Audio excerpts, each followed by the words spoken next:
দর্শক, যমুনা ফিউচার পার্কে রয়েছেন সহকর্মী মাইনুল মারুফ। এবার যাব সেখানে। মাইনুল, যমুনা ফিউচার পার্কে দর্শনার্থীদের চাপ কেমন দেখছেন?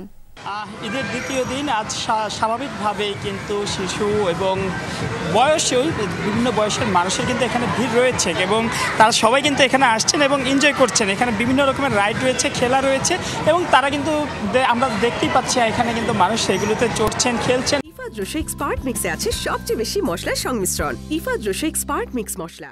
বিশেষ করে শিশুরা কিন্তু এই যে যমুনা ফিউচার ওয়ার্ল্ডে যেই সকল রাইড এবং যে সকল খেলা রয়েছে তা কিন্তু বেশ এনজয় করছে। পাশাপাশি বড়রাও দেখেছি আমরা বিভিন্ন রাইডে চড়ছে এবং এখানে কিন্তু প্রায় 150-এরও বেশি এরকম উপভোগ করার মতো, আনন্দ করার মতো বা খেলার মতো জিনিসপত্র রয়েছে বা বিভিন্ন খেলার যে সকল আইটেম থাকে তা কিন্তু রয়েছে এবং শিশুরা এসে কিন্তু সে সকল রাইডে কিন্তু উঠছেন, তারা নিজেদের মতো আনন্দ করছেন। পাশাপাশি আমরা দেখেছি এখানে কিছুক্ষণ আগে পুতুল নাচের আয়োজন করা হয়েছিল। এছাড়া এখানে কিন্তু ম্যাজিক শো রয়েছে এবং সেই সকল এমন দৃষ্টিনন্দন আকর্ষণীয় জিনিস কিন্তু এখানে শিশু এবং সকল বয়সীদের যেই আকর্ষণের কেন্দ্রবিন্দু হয়ে উঠেছে। তারা আসছেন, এখানে এনজয় করছেন এবং দেখছেন ঈদটাকে বা আনন্দের যে ঈদ তা কিন্তু এখানে আসলে কিন্তু দেখা যাচ্ছে শিশুরা নিজেদের মতো করে কিন্তু এই সকল জিনিসগুলোকে নিজেদের মতো করে এনজয় করছে। এর বাইরে যদি আমি বলি, আজ এখানে কিছুক্ষণ পরেই এখানে একটি ম্যাজিক শো হবে। সেই ম্যাজিক শো জন্য প্রস্তুতি চলছে এবং তার পাশাপাশি এখানে কিছুক্ষণ পুতুল নাচের একটি আয়োজন ছিল। সেই আয়োজন আমরা দেখছি যে সবাই এখানে দেখেছেন এবং এর পাশাপাশি এখানে যারা এসেছেন তারাও কিন্তু বেশ স্বতঃস্ফূর্তভাবেই কিন্তু এখানে উপভোগ করছেন এবং যমুনা ফিউচার ওয়ার্ল্ডের যে সকল আয়োজন রয়েছে এখানে আমাদেরকে যেমনটা জানানো হয়েছে প্রায় 150-এর বেশি এমন আয়োজন রয়েছে, 150-এর বেশি খেলার আইটেম রয়েছে এবং সে সকল আইটেমে কিন্তু শিশুরা আসছেন, পাশাপাশি বিভিন্ন বয়সী মানুষরা কিন্তু আসছেন। শাওনা, মাইনুল, অনেক ধন্যবাদ আপনাকে।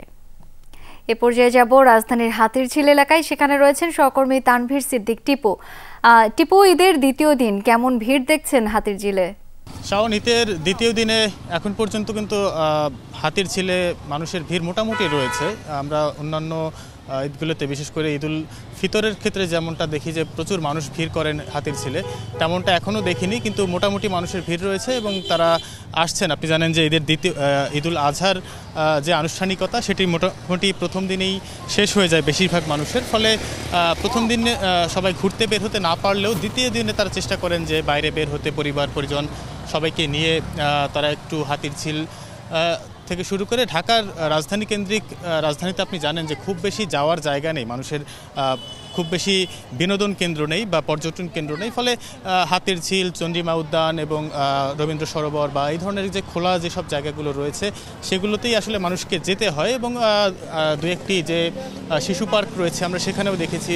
এর আগে আমরা একটি শিশু পার্কে ছিলাম, সেখানেও দেখেছি যে কিছু শিশুরা সেখানে আনন্দ করছে, উল্লাস করছে এবং হাতিরঝিলে আমরা যখন এসেছি সেখানেও ছোট থেকে শুরু করে পরিবারের প্রায় সব সদস্য মিলেই কিন্তু এখানে ঘুরে বেড়াচ্ছেন এবং মোটামুটি একটি ভিড় এখানে রয়েছে এবং বলা চলে যে এভাবেই আসলে রাজধানীবাসী তাদের সাধ্যের সবটুকু দিয়েই আসলে আনন্দ উপভোগ করার চেষ্টা করছে।